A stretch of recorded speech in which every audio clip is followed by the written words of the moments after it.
Shalom Yesharala. First and foremost, I want to give all praises and glory to Yahweh, Ba'ashem, Yahushai, Ba'ashem, Recha Kodash. Double honors to the apostles and elders of Great Millstone. Peace and blessing to the Ofle Akim that's preached the word in all truth and sincerity, along with your Israelite foreigner brothers that are like the heathens.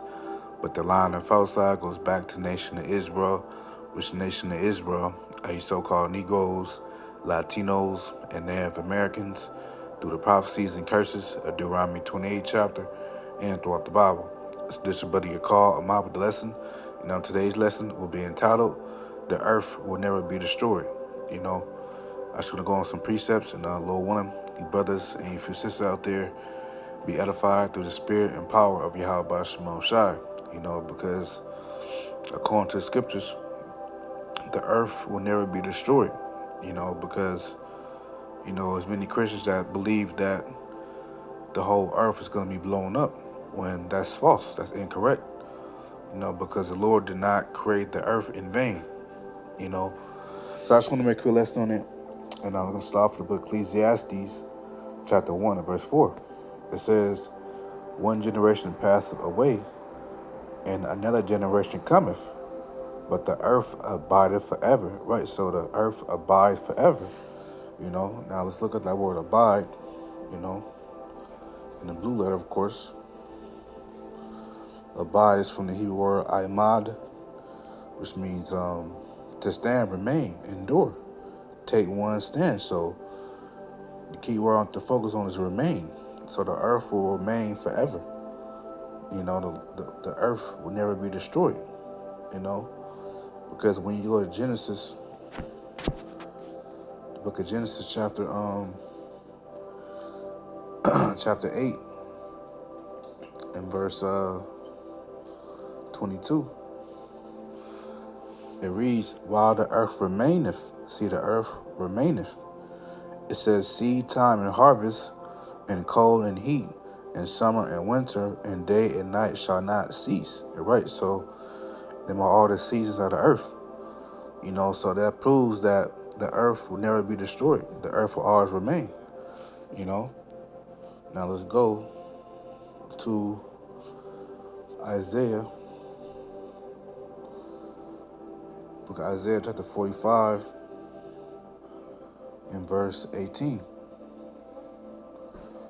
It reads, for thus saith Yahweh that formed the heavens, Yahweh himself that formed the earth and made it, he hath established it. He created it not in vain, so the Lord didn't create the earth in vain. It says he formed it to be inhabited, inhabited by humans, man and woman. This is honor the Lord Yahweh, and there is none else. And that's right. So Yahweh Shemon Shai, he didn't create the earth in vain. So, those precepts alone proves that the earth will never be destroyed, man. And the earth is also, the earth is a spear. And that's sad we have to say that, but it's a doctrine out there that's saying that the earth is flat when that's false. The earth is a sphere, is rounded, according to Isaiah 40, verse 22. It says, it is he that sitteth upon the circle of the earth, and the inhabitants thereof are as grasshoppers, that stretcheth out the heavens as a curtain, and spreadeth them out as a tent to dwell on there. Right, so the scriptures call it the circle of the earth. Let's look at that word circle. Isaiah 40, verse 22. It says circle. It's from the Hebrew word chawag, which means circle. Let's see. Compass. Let's see.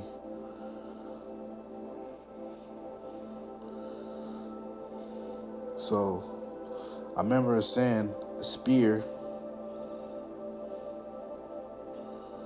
Let me see. It says draw around, So So the earth is a circle, meaning it's a sphere. It's rounded, you know. So yeah, that proves that the earth is round. You know, the earth is not flat. You know.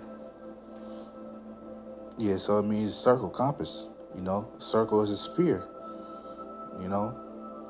So yeah, I can just make a lesson on that. Lord willing, I was edified. Until next time, Shalom.